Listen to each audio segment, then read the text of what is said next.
another little repair we just got in. 857.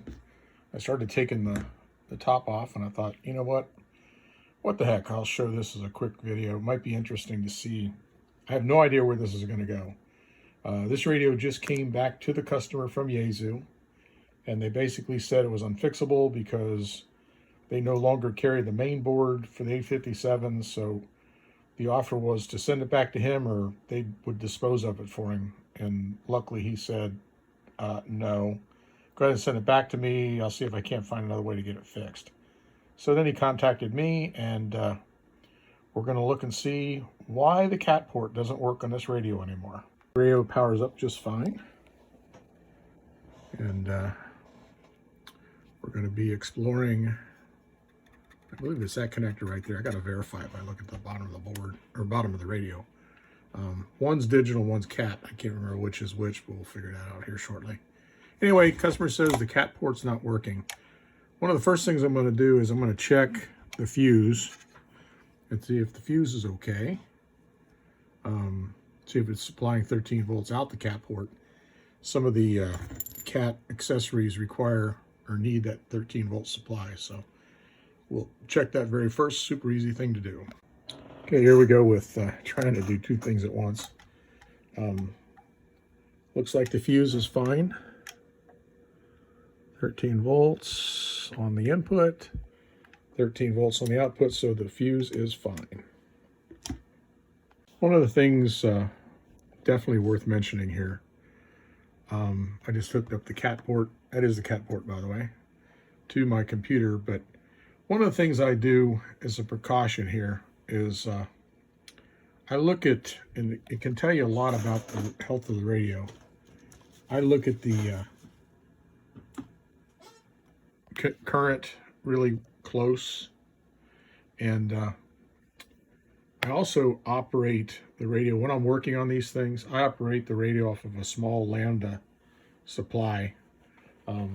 It's 3 amps max, and I've got a gauge here. The top gauge is for my high current supply, and the low one, which is what's powering this radio right now, is the little 3 amp supply. So I make sure that if I happen to drop something or cross something up, I don't have a 30 or 40 amp supply like in the case of my HP behind that short. So this prevents me from doing any additional damage to the radio.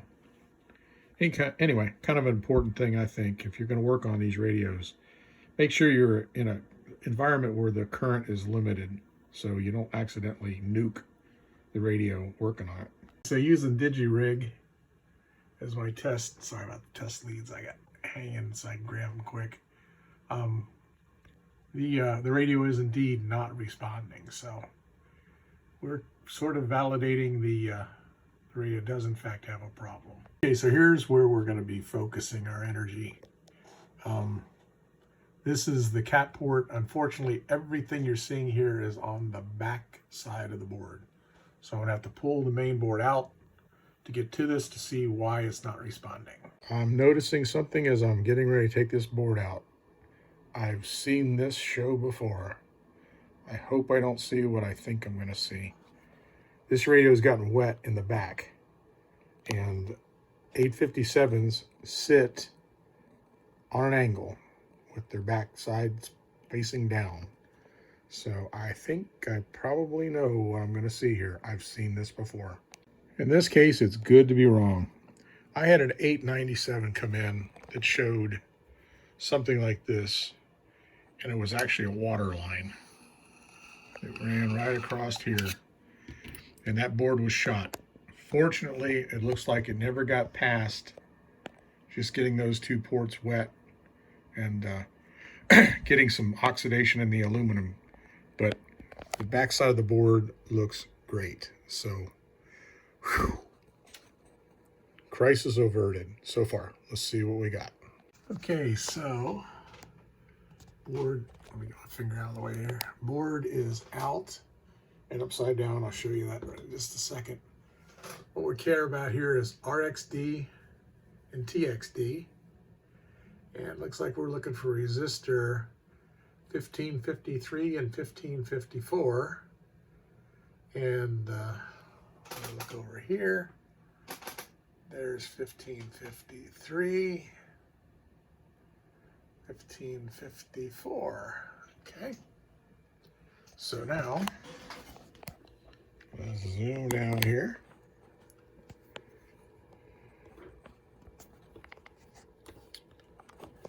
Got my pigtail ready to go here. All right, that would make this. Where's my knife? Come on. Where'd you go?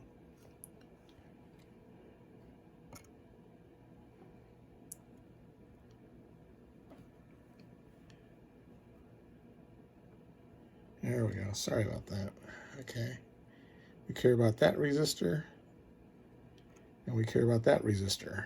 So let's see what kind of resistance these 220 ohm resistors have. Okay, since I can't walk, chew gum, and hold my camera at the same time, I will tell you what I found. 1553 is just open. My fluke ohm meter just says open. 1554 is 17 mega ohms. They're supposed to be 220. And these puppies are the 0402s. Pepper flakes. Okay. Let's go to our 0402 box and find a couple 220 ohm resistors. Okay, my resistor kit doesn't have 220s, so we're going to stretch a bit and use some 270s. Okay, got the parts out of the strip. There we are. Just to give you an idea of the size. Yes, that's an X-Acto knife number 11 blade. And that puppy's upside down. So typically just the adhesion of the touch of the parts is enough to move these things around. So funds, funds, funds. Okay, here we go. Okay, so I'm all zoomed in here. That's the new resistor. And that's a new resistor. Let me zoom out a little bit here. Now I'm going to look at these under a microscope. It's zoomed in pretty good here, but I want to go under a microscope here and make sure that we're good. Okay, under the microscope. Where are we at here?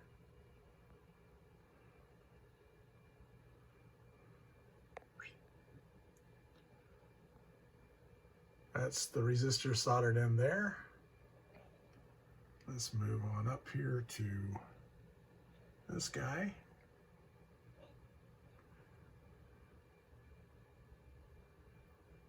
Oh my, hard to find.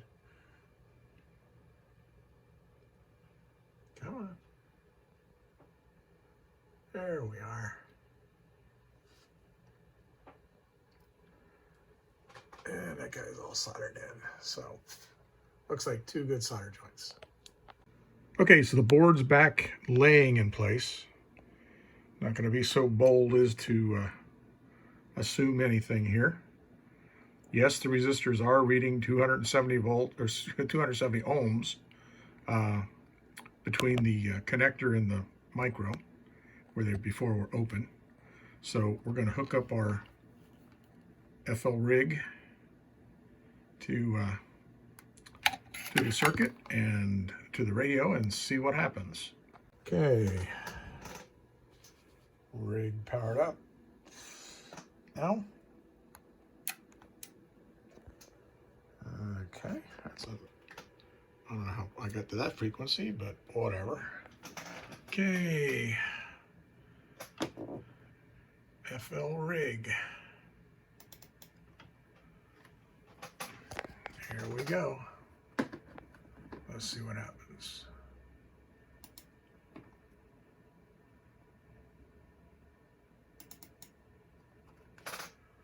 Initiating. There we go. Look at that. Hot dog. So let's change frequencies. This is mighty cool. I'm doing that with a mouse click. 24 megahertz. This cat port is fixed. And this radio ain't going to the dumpster. Okay, so there we are. We're all buttoned up. Ready to go back in the box. Now, if anybody wants to badmouth Yaesu about Toco filters, might have caught a glimpse of them. This radio was in batch number 3. This is an 857, not an 857D, and it was in the production batch number 3. I'll show you the serial number tag in just a second. Okay, so here's the serial number tag on this radio. Let's see. I believe that I would read that as being 2003 A, B, C, D would be April of 2003, and it's batch number 3. So this is one of the very first 857s. So readout's beautiful, the filters are beautiful, well taken care of. Got a little scuffing on the lid there. You know, just, I mean, we're talking about a radio that's 21 years old, you know, drinking age. So this ain't bad, I'll tell you that right now. This is good. So, and it didn't go to the dumpster.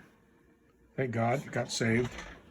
It needed, I mean, those resistors, frankly, I charge, I think, about a nickel a piece for them, but I buy them in a kit, so I got to sort of justify all of the hundreds and hundreds I don't use. So I'll probably charge, you know, the nickel or so a piece, but I think I probably paid something like, I don't know, half a cent a piece or something. So anyway, I don't want to over dramatize this, but for under $1 worth of parts, this radio is back on the air for the customer. So if you send a radio and it's in a situation where it can't be fixed with a $600 board, which is what would have normally happened had Yaesu not quit making the board, a new board would have cost about $600 to install. You know, this is going to be a good rescue for this radio. Am I going to charge time? Sure. I spent a couple hours on this thing, and I'm also checking it out right now with transmit and receive, and it works and receives. So I'll do the whole thing with a signal generator and all that kind of stuff and a dummy load on transmit. But this old girl's going back out on the road and hopefully run for another 10 years. So couldn't be happier with the way this worked out.